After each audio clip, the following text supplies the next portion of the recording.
안녕하세요. 해광철 의원입니다. 오늘은 건물 풍수를 좀 다뤄볼까 합니다. 자, 건물도 사람과 마찬가지로 기를 흡수합니다. 즉, 건물은 천기, 지기가 만나서 조화를 이루는 공간이다. 즉, 어찌 보면 살아서 움직이는 공간이다. 이렇게 말해도 과언이 아닙니다. 그래서 건물은 뭐니 해도 주변과의 조화, 즉 자연과의 조화를 이루는 것이 중요하다. 건물을 사람에 비유하면 지붕은 머리가 되겠죠. 그래서 지붕의 스타일을 어떻게 하느냐, 즉 사람으로 치면 헤어스타일을 어떻게 하느냐에 따라서 보이는 모습은 당연히 다를 것이고, 그 보이는 모습에 따라서 내면에서 행해지는 일들이 어떨 것이라는 것도 짐작이 가겠죠. 그렇기 때문에 건물을 앉힐 때는 기가 강한 곳에 자리 잡아야 된다. 즉 소위 말하는 명당터, 혈처에 자리 잡아야 한다. 당연히 맥을 타는 자리죠.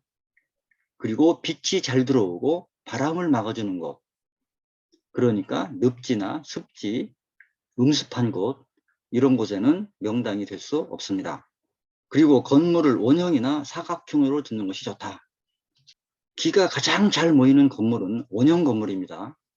그런데 원형으로 짓다 보면 효율성이 떨어지니까 사각형으로 짓는 거죠. 주변 산세와 어울리는 건물 모양이 좋다. 주변의 산세가 이불을 쫙 펼쳐놓은 것처럼 포근하고 온화하다.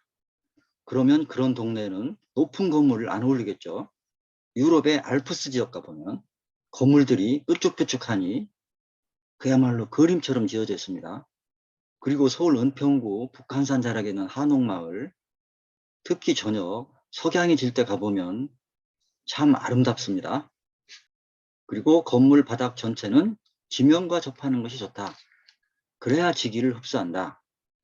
그러니까 필로티 구조는 당연히 흉이 됩니다.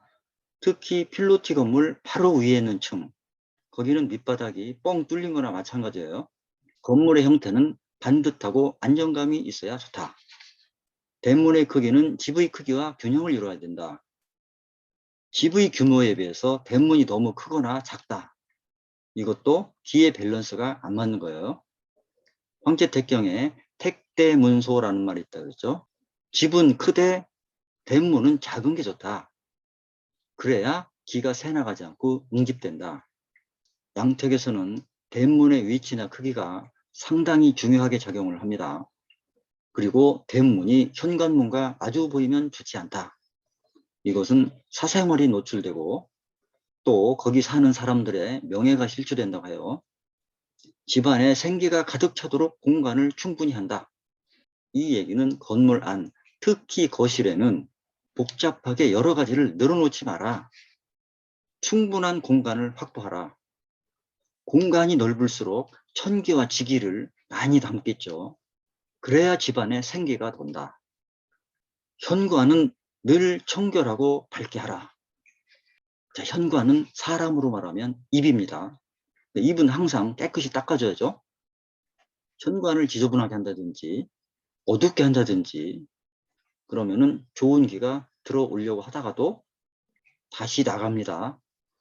건물의 지붕, 몸체, 바닥이 어우러져야 한다. 이 얘기는 천, 인, 지가 서로 조화를 이루어야 한다. 이런 얘기예요. 지붕이 뻥 뚫린다든지 바닥이 허하다든지 건물의 몸체가 비틀려 있다든지 이러면은 좋은 기가 흐를 수 없습니다. 특히 뾰족한 첨탑 같은 거, 그래서 뾰족뾰족한 첨탑 건물들은 피하는 것이 좋습니다. 방금 전에도 말씀드렸듯이 원형 건물은 기가 중앙으로 모인다. 그리고 각이 진 건물은 각이 있는 곳으로 기가 모인다. 즉 모서리로 기가 모인다. 그래서 사무실이나 집안에서는 출입문을 열었을 때 대각선 모서리 방향, 거기가 기가 가장 많이 모이는 곳입니다. 자, 그러면은 실제 건물들을 보면서 이 건물들이 좋은지 나쁜지 한번 살펴보겠습니다. 자, 이것은 태평로에 있는 삼성 본관 건물입니다. 옛날 주전소가 있던 자리, 돈이 쌓이는 터이죠. 그리고 보시다시피 정방형으로 지었습니다. 창문 틀 또한 정방향으로 지었어요. 이것은 이병철 회장께서 모든 풍수 이론을 총동원해서 지었다고 합니다. 색깔도 백색으로 지어 있죠. 백색은 오행으로 금을 뜻하죠. 주변의 황토색 건물들과 조화를 이루기 위해서 백색으로 했다고 합니다. 즉 토생금이 되게 했다. 그리고 이 자리는 남산과 서소문에서 흘러 들어오는 물이 모이는 자리입니다. 즉 돈이 모이는 자리죠. 이렇게 정방형으로 안정감을 주었다. 그런데 지금은 삼성이 여기를 떠나서 강남으로 이전을 했죠. 자, 이것은 서소문에 있는 농협중앙의 건물입니다. 조선시대 김종서 대감이 살던 터라고 그래요. 자, 이 건물을 보시면 여기 중앙, 즉 메인 건물이 움푹 들어가 있습니다. 즉 가운데 건물이 허결하다. 이것은 주인이 약하다는 뜻입니다. 이렇게 본체를 뜻하는 건물이 허결하면 풍수적으로 가장 안 좋게 봐요. 이것은 종로 2가에 있는 종로타워입니다. 지금 국세청이 들어가 있어요. 옛날 화신백화점 자리로 서울 도심의 중심부에 위치해 있는 아주 좋은 자리입니다. 그러나 건물을 보시면 상층부가 훤히 뚫려 있죠. 즉 기가 허하다. 이 건물은 미국의 건축가가 설계했는데 보시면 기둥이 이렇게 3개 있죠. 삼성에서 건축한 건물입니다. 그리고 이 건물은 명동에 있는 서울중앙우체국입니다. 비둘기 모양을 형상화했다고 그래요. 보기에는 예술적으로 보일지 모르나 도끼로 나무를 쪼개놓은 것 같죠. 기운이 가운데 모이지 못하고 나눠진다. 즉 이쪽하고 이쪽하고 화합을 하지 못한다. 그리고 또 언뜻 보시면 청바지를 거꾸로 뒤집어 놓은 것 같습니다. 어쨌든 풍수적으로는 좋지 못한 건물 형상이다.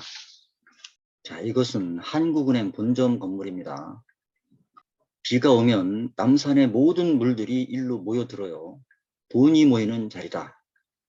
물이 모이는 곳에 재물이 쌓인다고 그랬죠. 대한민국에 금고가 있는 자리입니다.